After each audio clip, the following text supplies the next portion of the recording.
for the Southern Illinois University System President's Office and coordinator for program development for SIU Veterans Summit. And this is just going to be a great event. We are so pleased to have her with you. Before we do that, I want to make sure everybody knows America's Heroes Group is proudly sponsored by attorney Steve Seidman of Seidman, Margulis, and Fairman, LLP, 20 South Clark Street, 2 First National Plaza, Suite 700, Chicago, Illinois, 60603. Toll-free number, 888-837-3275. Office 312-781-1977. America's Heroes Group, She Serves, She Matters, partner and sponsor, National Women's Veterans United, NWVU. They're at 8620 South Pulaski at the lower level, and Chicago, Illinois, 60652. The office number is 872-731-2150. The website, www.nwvu.org. And America's Heroes Group, as you know, is proudly sponsored also by Pearl's Place Down Home Southern Cooking at 3901 South Michigan Avenue, Chicago, Illinois. Phone number 877-275-5852. When you go in there, not only you get food, you get to see a whole lot of people that maybe you haven't seen in a while. But right now, we're going to talk about this great event that's going on, that's going to be going on to the Mount Vernon Armory down in Mount Vernon, Illinois. And again, we are pleased to have Mary with us. Mary Carroll is the Chicago liaison for the SIU System President's Office. She's the coordinator and program developer for the SIU Veterans Summit being held at the Mount Vernon Armory on September 12th and 13th. She has been with SIU since 2007. She holds a baccalaureate degree from the College of Liberal Arts in SIU and holds a master's degree in industrial and organizational psychology from Roosevelt University. I could go on and on and on, all the things that she has done and continues to do. Mary, how are you? I'm wonderful, Cliff. Thank you for this opportunity to join you this afternoon.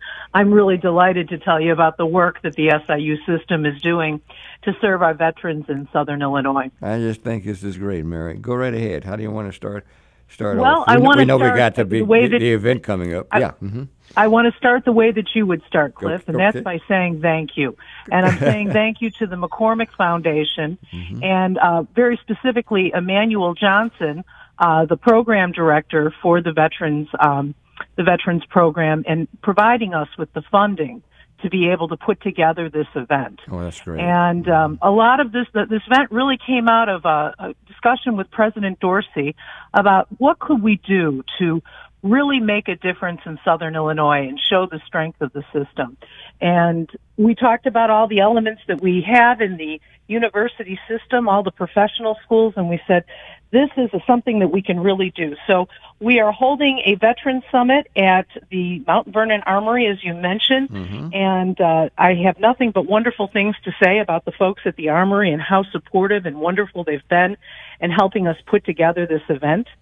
And on September 12th, we're going to bring together our governmental our officials, our governmental agencies, our veteran-serving organizations, and the entire SIU system, the Carbondale campus, the Edwardsville campus, the extended campus programs that have been working on military bases all over the world for many, many years, and our professional schools, the School of Medicine, the School of Law, the School of Dentistry, the School of Pharmacy, to really take on three very big pillars of issues, and that is access to health care, access to justice, and access to education.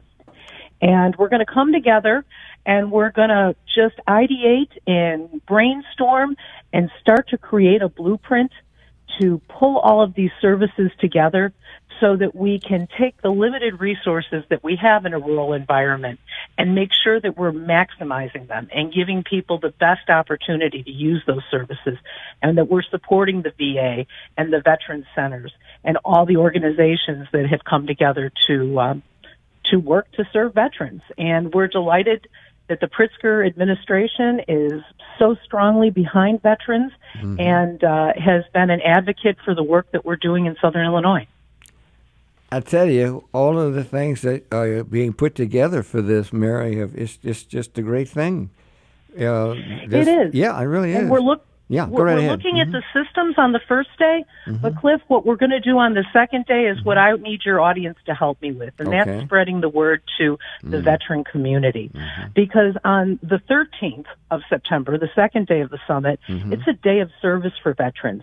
So we are going to be providing services, including, dental screenings and dental referrals for free or absolutely very, very low cost, legal assistance, legal referrals, medical assistance. We're going to be doing health screenings. We're going to be providing colon cancer home tests that people can take. We're going to be providing educational benefit advisement. We're going to talk with people about how to use their benefits to really maximize their educational experiences. So under those three big pillars, we're just going to be pulling together an unbelievable number of services. You certainly are. There are a lot of people that don't even know these services exist. Mary, when you start talking about dental particularly, with all the people who have problems with gum disease and teeth and all of this sort of thing, it'd be easier to say, I guess, what you don't have. Because you've got Well, I'm with you, Cliff. In a previous life, I ran a foundation for the dental hygienist, the Institute for Oral Health. I read that, and I know how central oral health care is to your overall health. And the correlation between diabetes and poor oral health is frightening. And if we can get in and we can help people, and with the dental school, it's not just cleanings. I mean, we can go in and really help with some of those bigger, deeper dental issues. So I'm thrilled that Katie Costin and her team are coming out and are going to be providing those screenings and writing those appointments. Well, you managed the Institute for Oral Health Foundation, right? This is in a previous life. This is before I came to SIU. This was back in the early O's, as I lovingly call it, to 2001 to 2004. And I left the Institute for Oral Health to come to SIU. That's great. So you know all about it. That was my point, that you've had some great experience in so many ways, which is why this whole situation is just a great thing for these veterans. What else do we... Yeah, go right ahead. I'm sorry. Well, I was going to say, Cliff, this is why I've been working on this project for almost a year. And what's been great about it is I've been able to use the skills that I have developed over a lifetime. I had the privilege of attending SIU back in the early 80s, and it opened up my world. I found out that what it was like to get to know kids from Red Bud, Illinois, and from Lebanon and Yugoslavia and all kinds of other places. Yeah. And my view of the world changed, and it opened up a great career in serving in the nonprofit community and raising money and doing all those things that we need to do to make change. And in this project, I've been able to pull all of those skills together to work on developing this program. So this has truly been a great gift for me to be able to do this. If anyone has a call, or a question rather, our call on number 312-374-8130. 312-374-8130. We are talking to an outstanding lady who just, this is just a great event that's happening at SIU, Southern Illinois University. And Mary Carroll is just giving us some great information on what is going on for this Veterans Summit, September 12th and 13th at the Mount Vernon Armory. Now, this is who said, did you and others, I'm sure, but set all this up. Is this the first time this has happened? This is our inaugural event. This is the first one we've ever done. And, the summit is really the first step. It's just the beginning. It's the work that we do after this meeting that's going to make all the difference. We come together, we come up with ideas, we figure out alliances, partnerships, collaboration.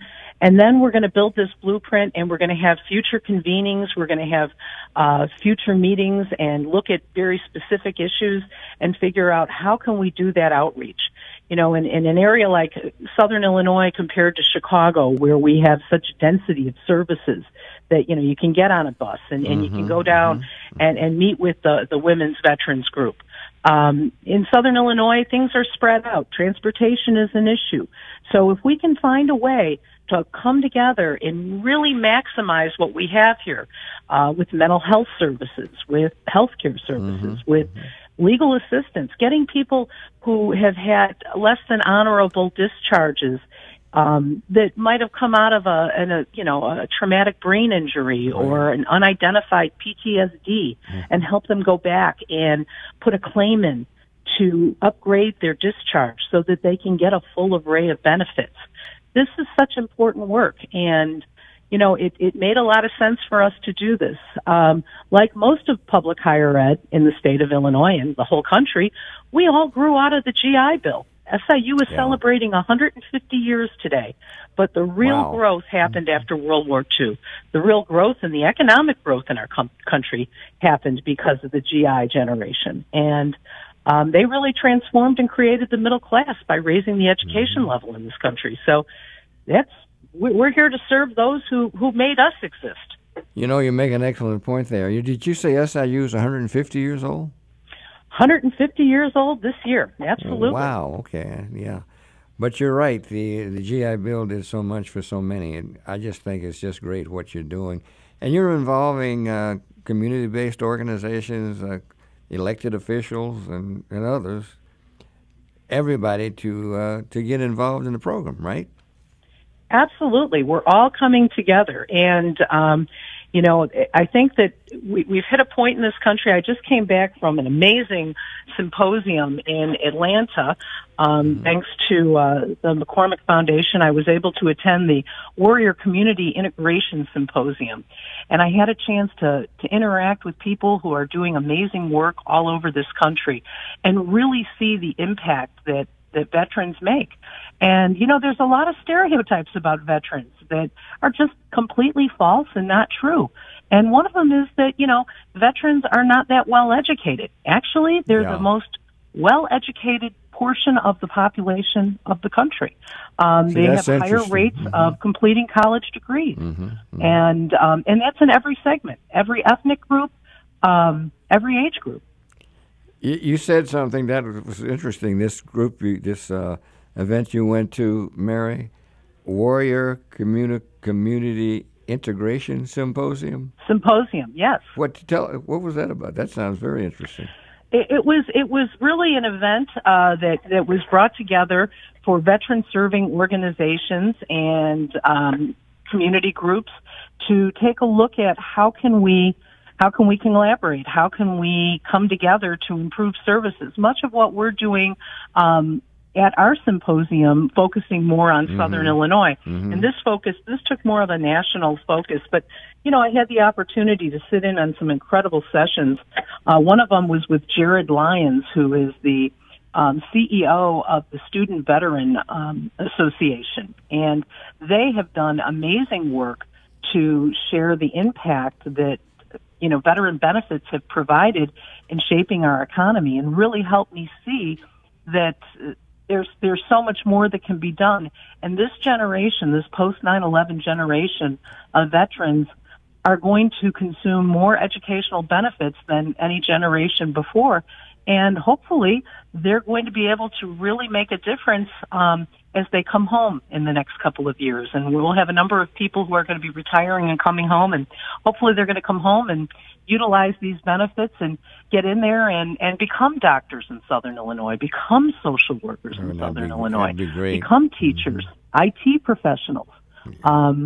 There's so many ways that we can make a difference, and by engaging veterans to help other veterans is really the answer.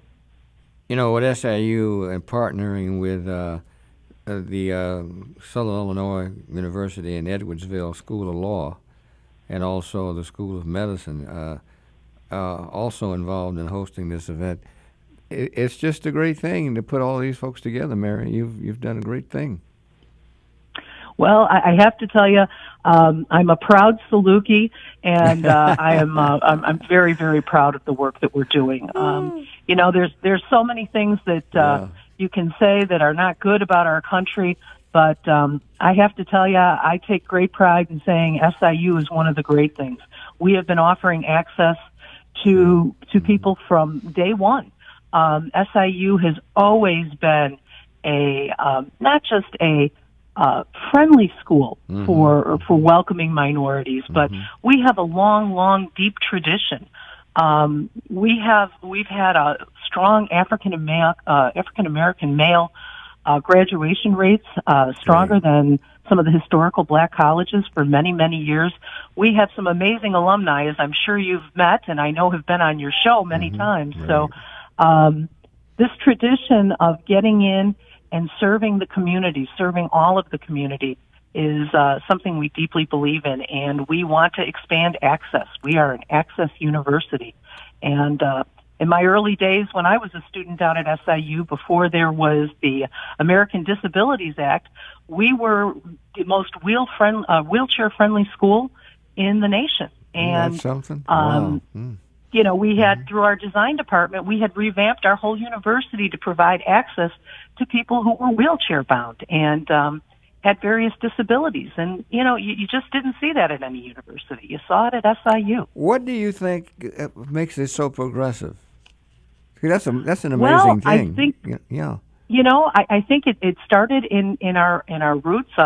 We had going back in the time machine here, Cliff, in the 1950s, we had a president by the name of Dwight Morris who genuinely believed, he was a visionary. He believed that everyone should get an education and that the working class should be educated, and not just educated, for vocation, but for real things. He brought people like Buckminster Fuller to Carbondale, and he brought many, many great minds and talents, built a design department that believed in access, brought in, unbelievable artists and people of incredible thought, and really believed that, everybody should have access. One of our first African American students was born Alexander Lane was born a slave and came to SIU and became a teacher and ended up becoming the head of the school district in Carbondale, and then came to Chicago, went to Rush and became a doctor, and then went on and went to Springfield and became a legislator. And this is back in when these things were inconceivable. You're damn right. That is great, man. Sheila Simon, is she there too? Sheila Simon is there. Yeah, and and she's working in the law school. Yeah, and she's still active, as other family members are in the Paul Simon Public Policy Institute, right.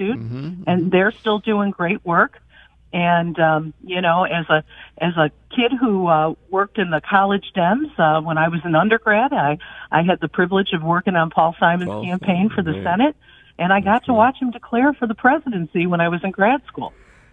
You are doing nothing short of a fantastic job, Mary Carroll. If you get a chance to see Sheila, tell her I said hello, all right? I certainly will. I will certainly share your greetings. And I just appreciate this chance, Cliff, to share with your audience. I know you've had amazing people on your show, and that you really are making a difference in people's lives. And I hope to stay in touch with you, and I hope you'll just keep sharing the work that we're doing and let you know about future meetings and convenings. And, please do. And we'll stay connected. You're right. We have amazing people, and you're one of them, Mary Carroll. Thank you so much. Great job. Keep it up. Have a beautiful day, Cliff. And Thank you too. Thank you. Wow, that is great. That really is.